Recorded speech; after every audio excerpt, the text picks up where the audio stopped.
Nshuti bagenzi mwumviriza Radio Maria Burundi, ijwi ry'Imana iwanyu, ijwi ry'Imana iwacu, ndabaramukije amahoro ya Kristo, kandi ndabatumiye ngo muze dusome, twongere tuzirikanire hamwe ibi bisomwa vyeranda vyo kw'idominika igira kane yo mu Karema. Ivyo bisomwa tubisanga hakurikira: ica mbere nico mu gitabo ca Yozuwe, ikigabane ca gatanu, akarongo k'icenda agace ka mbere n'akarongo k'icumi gushika ku ka cumi na kabiri. Izaburi nigira 33 twitabiriza tugira tuti umvirize murabe ingene umukama ari mwiza. Igisomwa ca kabiri naco nico dukura mw'ibaruwa rya kabiri umutumwa Paulo yandikiye abakorenti, ikigabane ca gatanu kuva ku karongo ka 17 gushika ku ka 21. Inkuru nziza niyo dushikirizwa na Luka mweranda,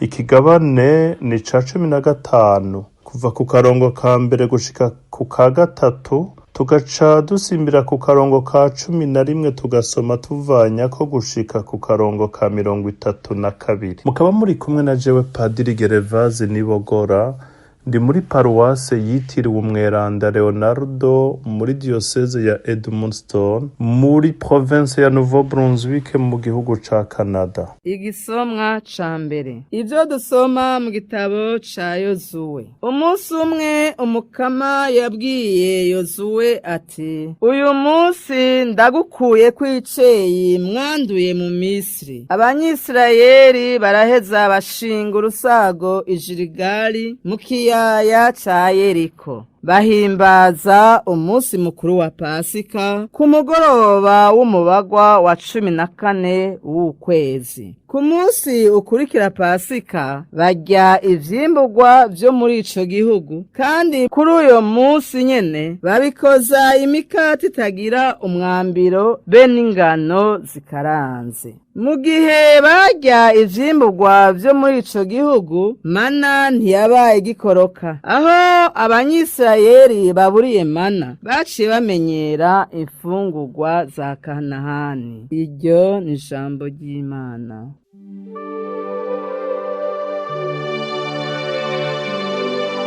Umvirize murabe ingene umukama ari mwiza. Umvirize murabe ingene umukama ari mwiza. Nzoninahaza umukama na ntaryo, nzomuhaya ntahengeshanya. Naje nyene nzoninahazwa n'umukama, abantu bato bato nibumve bahimbagwe. Umvirize murabe ingene umukama ari mwiza. Mushire hamwe dusemeze umukama, duhwanire guhaya izina ryiwe. Nirukira umukama akantabara, akamara ubwoba bwose mfise. Umvirize murabe ingene umukama ari mwiza. Bane weza amaso umukama arahimbagwa, ntazokwigera atetegwa. Iramwumvira ikamukiza amaganya yose. Umvirize murabe ingene umukama ari mwiza.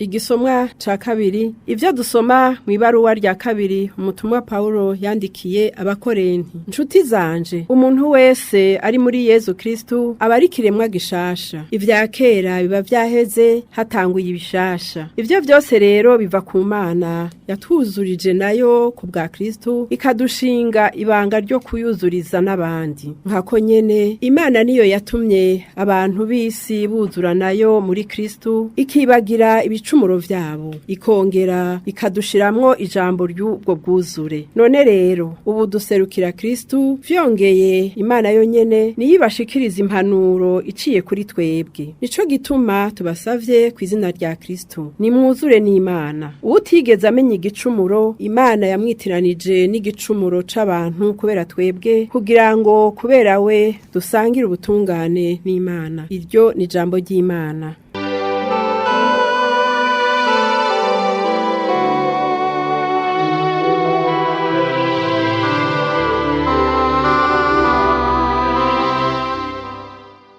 Ivyo dusoma mu Njiri nyeranda yanditswe na Luka. Abatoza kori n'abanyakabi bahora baza bose aho Yesu ari ngo bamwumvirize. Abafarizayo rero n'abanditsi baja mu vyo kwidodomba bati uyu muntu yakiriza yompa abanyakabi akongera agasangira nabo. Yesu nawe abacira uyu mugani ati habaye umuntu yari afise abahungu babiri. Umuhungu mutoya barira se ati dawe ntabazi itoranwa ryanje. Se rero arabatoranya. Iminsi mike yiheze wa muhungu mutoya akoranya ivyiwe vyose yigira mu ntara ya kure asesagura itunga ryiwe acika igihumbu. Vyose bimaze kumuherako hatera ikigoyi muri ico gihugu buca buramukubira. Avaho rero agenda gushumbira umuntu wo muri ico gihugu nawe amurungika mw'itongo ryiwe ngo amuragirire ingurube. Yahora ashaka kwihembuza ibishishwa bigaburirwa ingurube yamara ntiyabona uwubimuha. Niho rero yiyumvira ati abashumba ba dawe barya uko bashaka bangana iki? Nanje hano ndiko ndicwa n'inzara, mve hasi ngende kwa dawe mpeze ndamubarire nti dawe naracumuye kuwo mwijuru nongera ndagucumurako. Ntibikinkwiye rero ko nitwa umwana wawe, ntabara unshire mu bashumba bawe. Arahaguruka rero agaruka kwa se. Akiri kure se aramubona, ikigumbagumba kiramuniga, ariruka amufata ku bitugu bararamukanya. Araheza wa muhungu abarira se ati dawe naracumuye kuwo mwijuru nongera ngucumurako, singikwiye kwitwa umwana wawe. Se wiwe yamarabarira abasuku biwe ati nimunzanire ivyambagwa vyiza mubimwambike, mugire ko mumwambike impeta ku rutoke n'ibirato ku maguru. Murabe kandi ikimasa kinuze mukibage tugire umunsi mukuru w'akanyamuneza, kuko uyu muhungu wanje yari yapfuye none yazutse, yari yazimiye none yazimurutse. Nuko rero baja mu vyo kugira umunsi mukuru. Ariko rero umwana wiwe w'imfura yari mu murima ngo aze gutahuka yegereye inzu, yumva inanga n'imvyino bisekera. Ahamagara rero umusuku amubaza ivyo ari vyo. Wa musuku aramwishura ati numwe muri umunawe yagarutse, mbere so yabazi ikimasa kinuze kuko yasubiye kumubona akidundega. Biraheza rero bimutera ishavu aranka kwinjira. Se rero arasohoka aja mu vyo kumuhoyahoya. Nawe yishura se ati iyi myaka maze ngukorera ntaho nigeze nkugambararira, yamara ntaho wampaye na rimwe n'agahene ngo ngirire umunsi mukuru abagenzi banje. None uyu muhungu yamariye ivyiwe mu bushushungwe aragarutse umubagira ikimasa kinuze. Se araheza aramwishura ati wewe mwananje wangumye iruhande, ivyo mfise vyose ni ivyawe. Nawe ntiwari kureka kunezerwa tubonye murumunawe yari yapfuye none yazutse, yari yazimiye none yazimurutse. Twakire kandi dushimagize iyi nkuru nziza ya Kristo.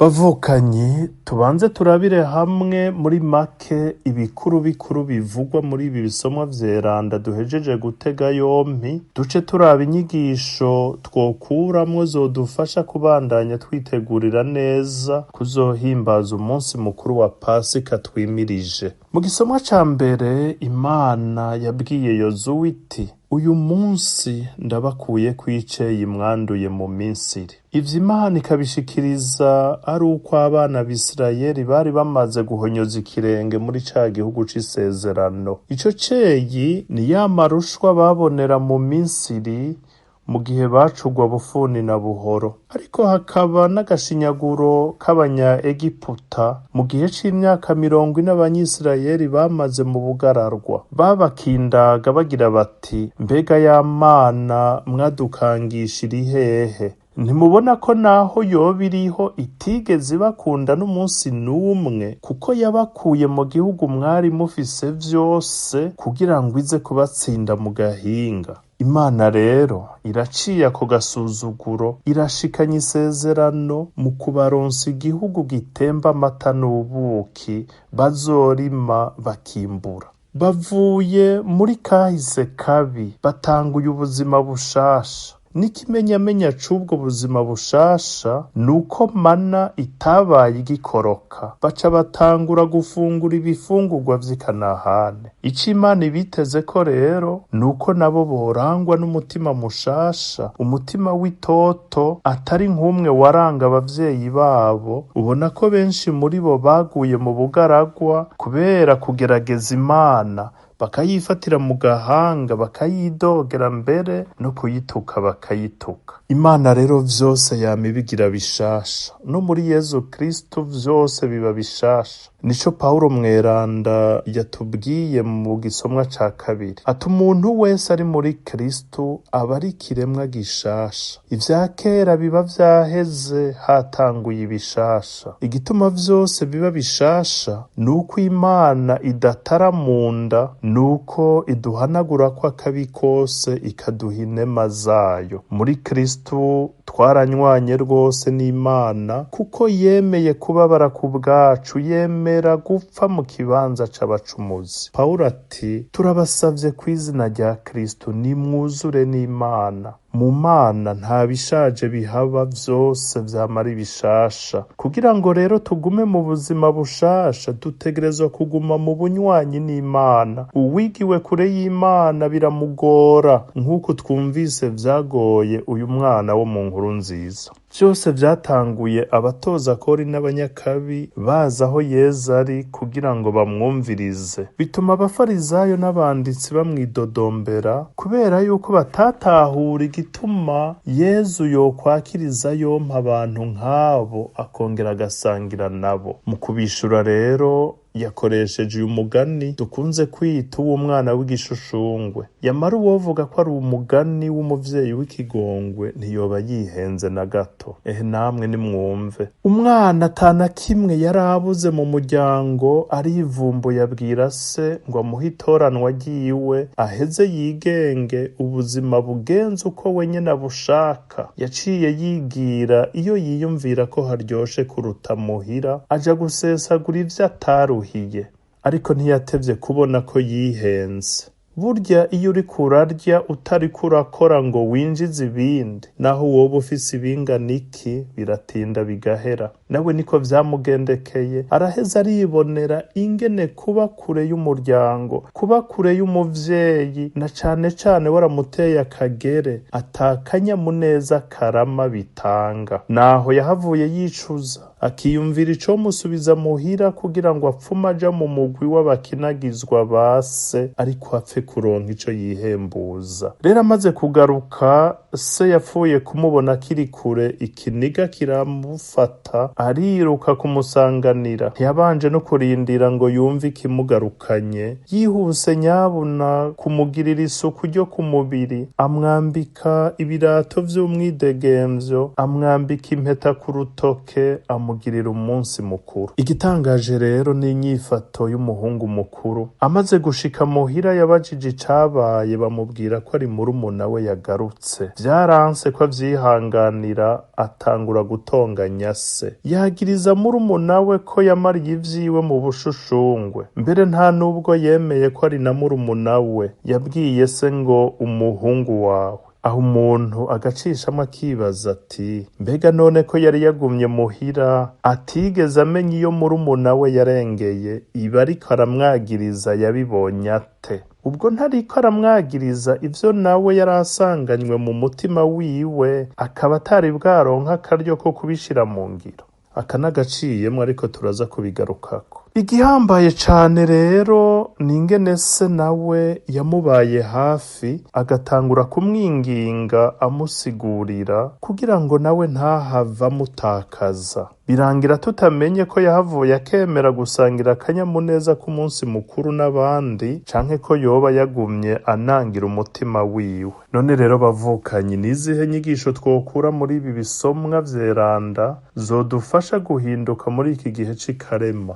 nipfuza kubasabikaniriza ku bintu bitatu canke bine, ariko imbere yaho tubanze dutahure ko aba bahungu babiri baserukira iyi mirwi ibiri twumvise mu nkuru nziza. Uyu muhungu mutoyi aserukira aba batoza kori n'abanyakabi baza aho Yezu ari kugira ngo bamwumvirize abafashe kubohoka no gukira ku mutima. Umuhungu mukuru nawe aserukira abafarizayo n'abanditsi bibwira ko ari beranda ata gicumuro bafise. Uyu muvyeyi w'ikigongwe nawe birumvikana ko ari Imana. Ubwa mbere rero dukura icigwa kuri uyu muhungu mutoya. Yarivumbuye arigumura, yakase itoranwa ryiwe kugira ngo ashobore kubaho yigenga, yiragira akicura kure y'igitsure c'umuvyeyi. Yari yishimiye ubutunzi nk'uko womenga ubufise ubutunzi abafise vyose. Ko twamaze gutegera ko umuvyeyi avugwa ari Imana, uyu muhungu nawe akaba ari agashusho k'abacumuzi, nibidufashe natwe gutegera ko turi abacumuzi, duheze dutahure umuzi w'igicumuro uwo ari wo. Ico cose turondera, igihe cose turondera kwiyonkora ku Mana umuvyeyi wacu, igihe cose turondera kubaho twigenga tutagengwa no gushaka kw'Imana, igihe cose turondera kwiragira tukicura atabwirizwa ry'Imana twumva ko rituraba, tugaheza tukaja kugerera kure y'Imana ngo tubashe kubona ubwo bwigenge. Bavukanye, amaherezo yacu ntituzoreka kwipfuza gusangira n'ingurube. Umuzi w'igicumuro cose nukurondera kwiganzura Imana ngo tubeho twishimiye ivyo vyose twibaza ko biduha akanyamuneza. Iyo niyo nyanduruko y'ubupfu. Ico bikoze co, Imana ntiyigera itana n'akabando. Kubera urukundo idufitiye, iguma iturindiriye ko twogarukana ubwenge ku gihe kugira ngo duheze tuyigarukire.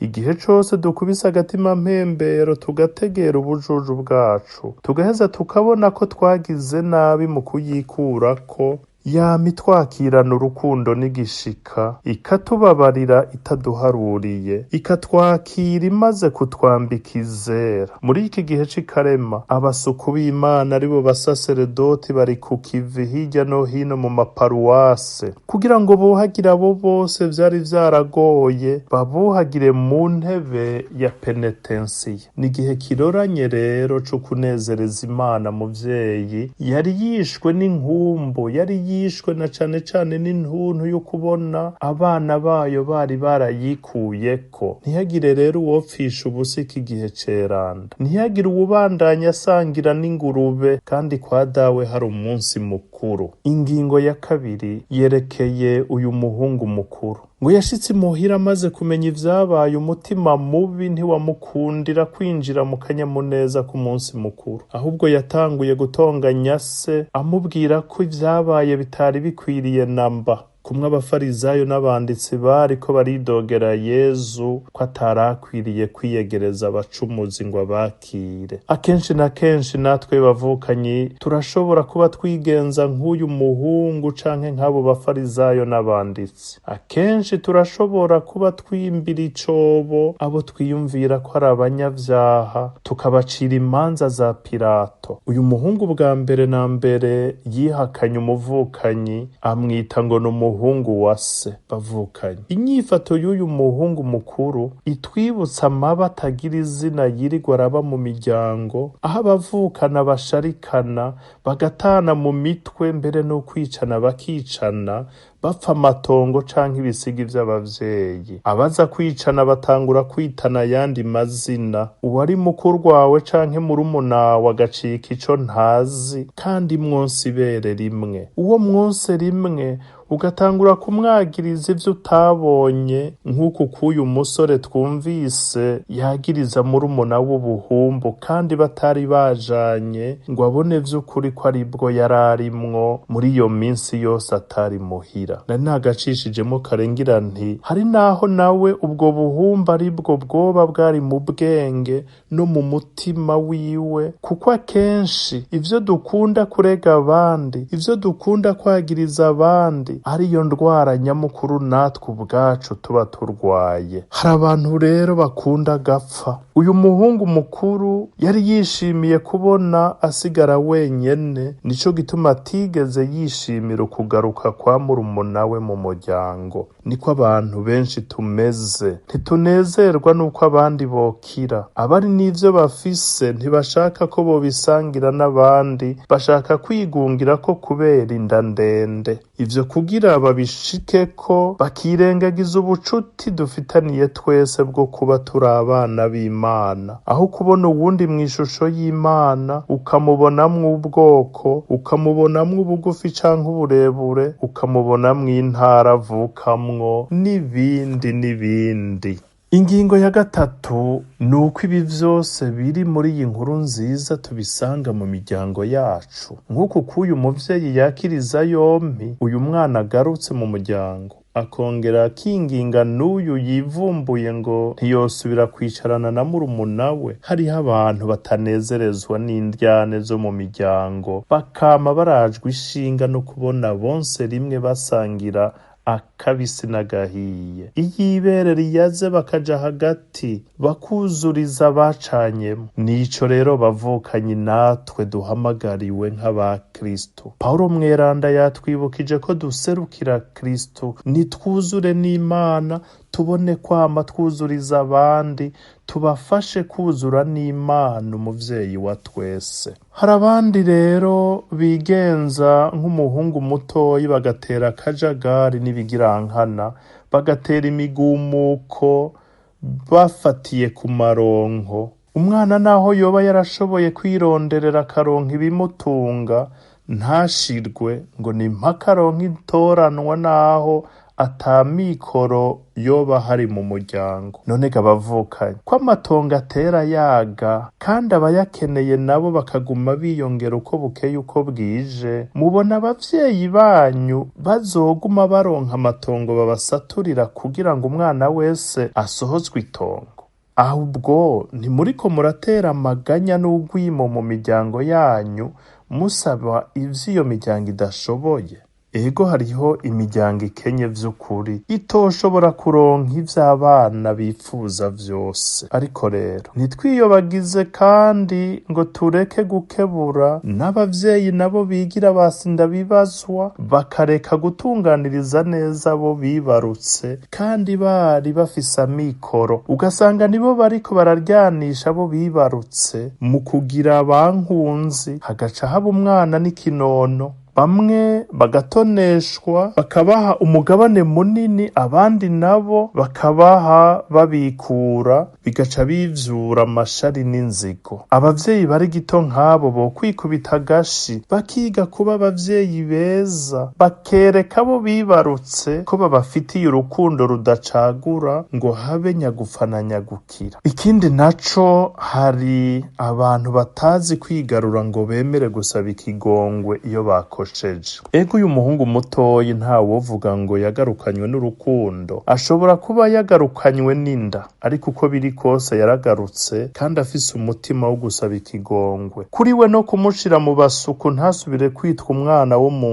nzu, yarabona ko cari kuba ari ikigongwe aronse. Bavukanye, ni kangahe tubura umutima wicishije bugufi, umutima w'ukwemera akabi kacu ngo dusabe ikigongwe mu muryango igihe tuba twagize nabi. Hari abana bigora gusaba imbabazi kandi ivyo ntibisanzwe, ariko kandi si abana bagenewe gusaba ikigongwe gusa, kuko birashika n'abavyeyi bagatirigana muri aka canke kariya kubera ko umufasoni mu rugo atosaba imbabazi umucance wiwe mu gihe vyoba bikenewe, kubera ko umugabo mu rugo atosaba imbabazi umukenyezi wiwe mu gihe vyoba bikenewe, kubera ko umuvyeyi yoreka gusaba imbabazi umwana mu gihe ubona ko yamurenganije muri iki canke kiriya. Ugusaba ikigongwe nta numwe bikengereza, ahubwo biradukuza twese mu nzira y'ubweranda, kuko biratubohora tukagira amahoro menshi ku mutima, bigakomeza urukundo n'ukwizigiranira mu miryango. Hari benshi bitwaza ngo nzoja gusaba ikigongwe Imana, ariko murazi ico ijambo ry'Imana ritwigisha ngo niwaja guhereza ishikanwa ryawe kwa altare, yamara ukibuka ko mugenzi mugenzi wawe agufitiye akajirya uraca usiga rya shikanwa ryawe ngaho nyene ubanze ugende usubize hamwe na mugenzi wawe. Ni muri Matayo ikigabane ca 5 akarongo ka 23 gushika ku ka 24. None bigenda gutega muvukanyi ngo wiyumvire kuja kwirega kandi utaraja kuvugana n'uwo wagiriye nabi ngo musubize hamwe? Wiyumvira ko umutima wawe ushobora kubohoka kandi nawe ukibosha umutima w'abandi? Tubandanye tuvyibaza ko tubizirikana kugira ngo ntidusubire gufata minenerwe y'intambwe yo gusabana ikigongwe hagati yacu kugira ngo dushobore kuzura n'Imana. Mu gusozera iri jambo ry'Imana ritwigishe ko ata muntu n'umwe yagiye kure y'Imana ku buryo atoba kigaruka. Nta gicumuro na kimwe umuntu yoba yarakoze ku buryo atoronka ikigongwe c'Imana mu gihe yokwemera guca bugufi. Imana n'umuvyeyi yama kw'irembo irindiriye ko abayikuye ko boyigarukako. Twige rero gusa n'Imana natwe mu kwamanira impuhwe abari mu kaga k'igicumuro canke n'ibindi vyago vyose umuntu ashobora kubamwo. Ntitwigire basi ndabibazwa, ntitwiyumvire ngo si kazima atari jewe canke si kazima atari uwanje aruhijwe. Ivyo rero biradusaba guhindura uko twiyumvira no guhindura ingene tubana na bene wacu kugira ngo twame turemesha urukundo n'amahoro mu miryango yacu no mu mibano yacu. Nkaba rero ndabifurije kubandanya mugira ikarema nziza no kuzohimbaza neza umunsi mukuru wa Pasika. Imana ibahezagire kandi bazigame.